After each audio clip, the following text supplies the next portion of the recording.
سيد رياض بن نور. رياض، مساء النور، مرحبا بك. مرحبا عبد السلام ومرحبا بخونا طارق.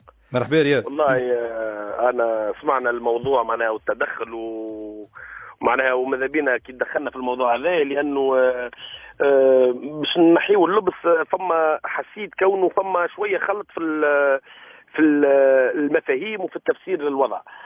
اول حاجه نحب نفسر للترجي الرياضي التونسي راهو بالاساس الاشكال ماهوش اشكال عقد، وتنرجعوا من بعد الموضوع العقد. نعم. الاشكال بالاساس هو الاحترام.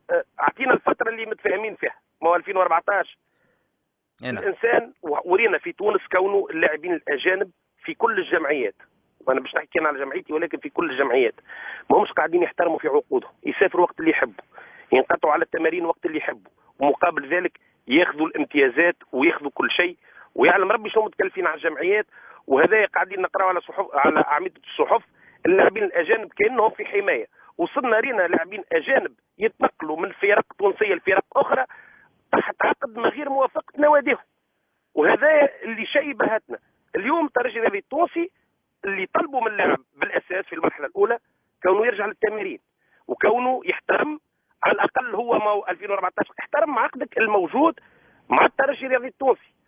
اذا كان حتى نقولوا في باله هو 2014 احترم العقد لانه ملزم هو باش يحترم العقد هذا. الترجي الرياضي التونسي في الاجتماعات الزوز اللي كانوا معايا انا بحضوري انا والسيد سيباستيان دو صابر، كان برنامج تاهيلي للاعب بعد الغيابات. تعرف انت المدرب الاول ما ينجمش يدرب، كان الجروب اللي باش يلعب الماتشوات كان برنامج تاهيلي كما صار ليانيك نجانج وصار مع برشا ملاعبيه باش كي يحضر مع يبدا فرد نيفو دو بريباراسيون مع الملاعبيه هذو، مع الملاعبيه اللي يلعبوا في المباريات يكون حاضر معهم. فكان برنامج معد بدني كامل في الحديقه حاضر على ذمه البلالي، وكان البرنامج هذا يسطره السيد سيباستيان دو صابر وعمل له برنامج كامل، وكان برنامج عمل واضح. التغيب هذايا راسلناه ووجهنا له خطابات رسميه باش يلتحق بالفريق. وكانت الجلسه الاخرانيه في الجلسه الاخرانيه اول موضوع اتفقنا عليه كونه يلزم يلتزم بعقده ويكون موجود في التمارين ويفسر لنا علاش غاب. ثم اكيد باش حكينا بصفه عامه شنو اللي يراه هو في وضعيه التعاقديه. من غادي التجأنا للجنه القانونيه. ساعه اول حاجه عملنا موعد من غدوه باش يبدا التمارين. هذه الحاجه اللي ما يعرفوهاش الناس، هو غادر ارض الوطن ومشى الجزائر في طياره ماضي ساعه. وقت اللي احنا نستناو فيه في رونديفو ماضي ساعتين غادر اللاعب ومشى للجزائر. هنا الترجي الرياضي التونسي اتصل باللجنه القانونيه، وهناك كان رد اللجنه القانونيه اللي سمعتوه حسب معناها لاداره الترجي. الموضوع العقد ما فيهش برشا كلام، الموضوع العقد فيه كلمتين خفاف وماناش باش نعملوا منه حكايه كبيره، لانه ساعه اول حاجه الموضوع موضوع التزام بالموجود توا. موضوع العقد هي رساله مضمونه الاصول توجه للترجي الرياضي التونسي في الاجال القانوني. هذا موضوع اثباتات نتاعنا ونتاعو، والاثباتات هذه وين تصير في الفيفا، لانه احنا في العقد مرجع النظر في حق اون كاد ليتيج هو الفيفا. هذا موضوع ياخذ وقته ويجي في وقته. اليوم اللاعبين الاجانب يلزموا يعرفوا اللي كي يجيو لتونس والفرق التونسيه يلزم يحترموا الفرق التونسيه. رياض، هذا اللي باش نسعوا له. رياض، فما نقطه توا كان يحكي فيها السيد عبد الحفيظ البليلي، قال اجتمعتوا على اساس انه اتفقتوا حتى على ربما امكانيه تمديد العقد، وتفاجؤوا في الصحافه يقول لك بموقف اداره الترجي اللجنه القانونيه للترجي التونسي من خلال انه العقد بتاع يوسف البليلي سيمدد آليا الى سنه 2015. عبد السلام تبارك الله، انت تبارك الله معناها يظهر لي بقراءتك الصغيره معناها لردود الافعال والتصريحات الرسميه للترجي الرياضي التونسي، واللي ما تعودش الترجي الرياضي التونسي راهو يعمل تصريحات هباء هكاك. لا حتى رياض، علاش النقطه هذه حتى نعطيو الفيرسيون تاع الترجي، لانه كان يتكلم السيد عبد الحفيظ. يا شوف، لا راهو موضوع سي با كيستيون دو فيرسيون، راهو موضوع العقد.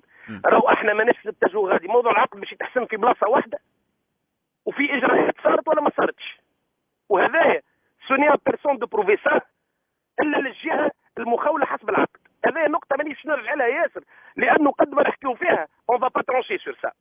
هذا باش نسكروا موضوع الانضباط. كي عيطنا للملاعبي ورسلناه وقلنا له تجي تتدرب، كي غاب علينا وما جاش في الموعد المحدد اللي مع السيد سيباستيان دو صابر، وقتها كل الملف الى اللجنه القانونيه لاخذ التدابير، لانه اللجنه القانونيه في الترجي الرياضي التونسي هي اللي تقوم بالاجراءات التاديبيه تجاه اللاعبين، ان كان تسليط عقوبات مباشره او مجلس تاديب، والامور هذه نخلي معناها اهل الذكر ومعناها اهل اللجنه القانونيه وهم اللي يتكلموا في الموضوع هذا. فكان في الملف هذا، لانه الملف ما كانش عند اللجنه القانونيه، ما كانش سونيتي با معناها، فكان رد اللجنه القانونيه واضح اللي سمعتوه. ما يظهر لي الموضوع ما فيهش ما باش نزيد ونحكيو فيه، ما هوش موضوع خصام، موضوع معناها واضح حسب راينا احنا. وسي طارق معناها ينجم، الاخ طارق بحذاكم ينجم يزيد يوضح شويه الموضوع. طارق عندك باس معناها باس من عند رياض. لا هو لي دو فولي اللي كنت نحكي فيهم سبق رياض وحكي على الفولي الاولاني نتاع التزامات اللعب. بالنسبه للعلاقه التعاقديه نحن فسرناها، قلنا راهو الاشكال هو اشكال اثبات في هل انه تم قطع العلاقه التعاقديه ولا ما تمش. راهو العقد المبرم بين الترجي والبليلي يكفل لطرفي العلاقه التعاقديه، الترجي او البليلي، انه يستمر في موسم 2014 ولا ما يستمرش في موسم 2015. به اذا كان ما يحبش يستمر شنو لازم يعمل؟ نعاودوا نفسروها. لازم يبعث رساله مضمونه الوصول للطرف الاخر، ولازم يبعثها في اجل معينه. اذا كان تم الارسال هذايا واثبات الارسال هذايا وفق الشكل والاجل الصحيح، يصبح العقد منفسخ بخصوص العام 2014 2015، الموسم الرياضي 2014 2015. واذا كان لم يقع الاثبات تستمر العلاقه التعاقديه وتقعد بجميع التزاماتها التعاقديه والماليه الموجوده في العقد. ومرجع النظر صحيح كما موجود انه هو من اختصاص، ليس من اختصاص لجنه النزاعات بجامعه التونسيه لكره القدم، هم عملوا اختصاص حكمي للهيئه المختصه بالاتحاد الدولي لكره القدم. الملف الثاني اللي حبيت انا نزيد نحكي عليه في ملف البليلي الترجي هو علاقه اللاعب بناديه وعلاقه النادي باللاعب في الالتزامات المتبادله بين طرفي العلاقه التعاقديه، باعتبار انه راهو نهايه العقد من عدمه هذا اشكال يطرح بعد 30 جوان 2014. باش نشوفوا هل انه يبقى ولا ما يبقاش. تدرس من اليوم، توجه المراسلات من تاريخ سابق من ديسمبر، لكن هذا باش يكون ما بعد جوان 2014. اليوم ثم علاقه تبادليه في الالتزامات ما بين اللاعب وما بين النادي. اذا كان اللاعب تغيب دون مبرر قانوني، اذا كان اللاعب تغيب دون ان يقع منعه من التدريب، اذا كان اللاعب تغيب دون ان يقع عرضه على الفحص الطبي من قبل الاطار الطبي الفريق، اكيد جدا انه اي فريق له الحق في مساءله اللاعب هذا وتسليط العقوبات التاديبيه اللازمه. الحاجه الوحيده اللي نرجعوا لها انه مرجع النظر في ملف قضيه الحال هو الرساله مضمونه الوصول هل انا تبعثت في الاجل وعلى الشكل الصحيح باش تنتهي العلاقه في جوان 2014 ولا تستمر الى موفى جوان 2015. رياض، مستقبل ملاعبي في الاشهر الجايه، هل النيه باش يعاود يرجع للفريق الاول، باش يرجع للتشكيله ولا كيفاش؟ ولا تصحيح المعلومه اللي قالها الاخ عبد الحفيظ، معناها قال راهو بعد ما احنا شنو قلنا الملاعبي ما جاش. لا احنا التصريح راهو اللي قام به رئيس اللجنه القانونيه في الترجي الرياضي التونسي قام به 6 متاع العشيه، واللاعب خذ الطياره ماضي ساعه. معناها هذا باش نوريك اللي لا علاقه بهذا وذاك.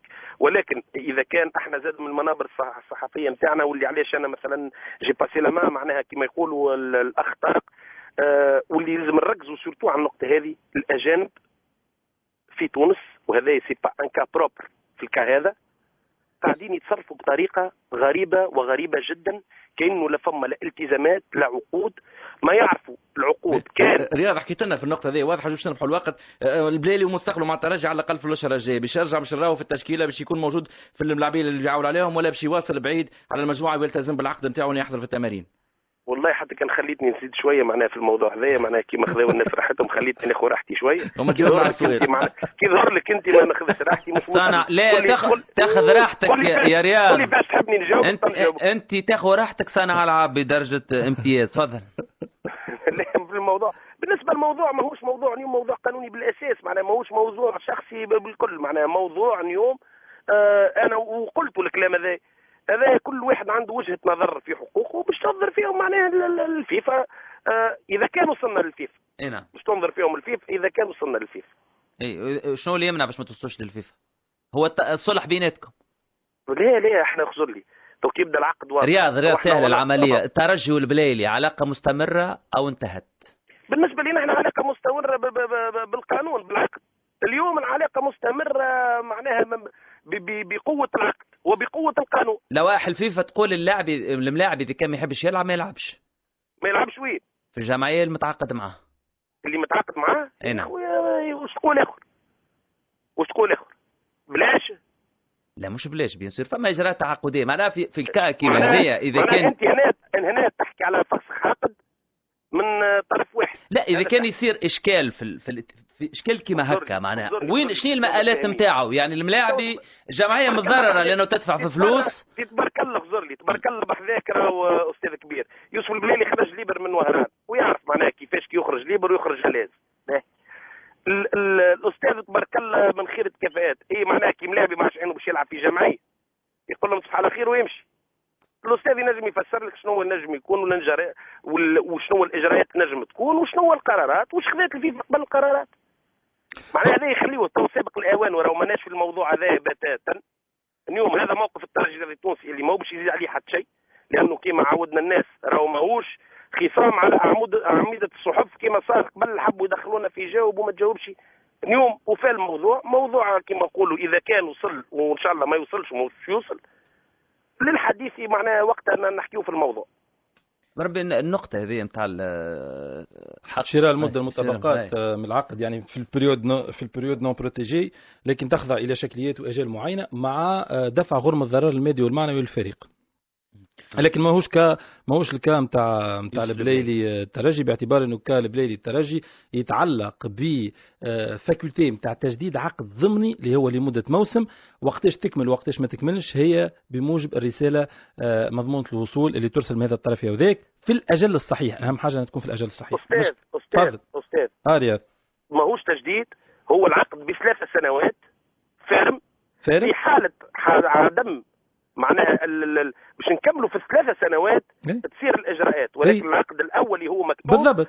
هو رياض بالقانون يتسمى هذه السنه الثالثه بالقانون تسمى السنه الثالثه معلقه على شرط.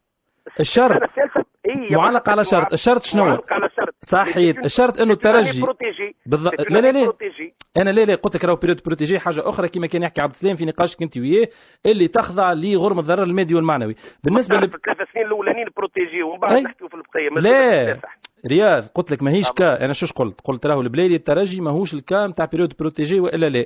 عبد السلام عطاه مقترح جاوبت انا على المقترح هذاك نتاع امكانيه انه اللاعب يتخلص من العلاقه التعاقديه في مده معينه وفي اجراء معين لابد انه يراسل النادي في اجل 15 يوم من انتهاء اخر مباراه معاه ويكون في غرم الضرر المادي والمعنوي. البليلي الترجي علاقه اخرى شو تسمى بالقانون يسميه 3 سنوات نافذين بشرط ابداء رغبه الطرفين في بقاء المده التعاقديه للموسم الثالث. اذا كان الطرفين علقوا الشرط نتاع استمرار المده التعاقديه في الموسم الثالث على التجديد من عدمه وقتاش يتجدد هو. اذا كان حتى واحد ما يبعث رساله مضمونه الوصول للطرف الاخر. اذا كان احد الطرفين بعث رساله مضمونه الوصول للطرف الاخر دونك انقطاع العلاقه التعاقديه في 30 جوان 2014. واضح. مشكور استاذ اخر عليمي مشكور. كيف رياض بنور رئيس فرع كره القدم بالترجي هذه التونسي طلب تحقق الرد ولا توضيح بعد كلام عبد الحفيظ البليلي وكيل اعمال يوسف البليلي. احنا ما زلنا موصلين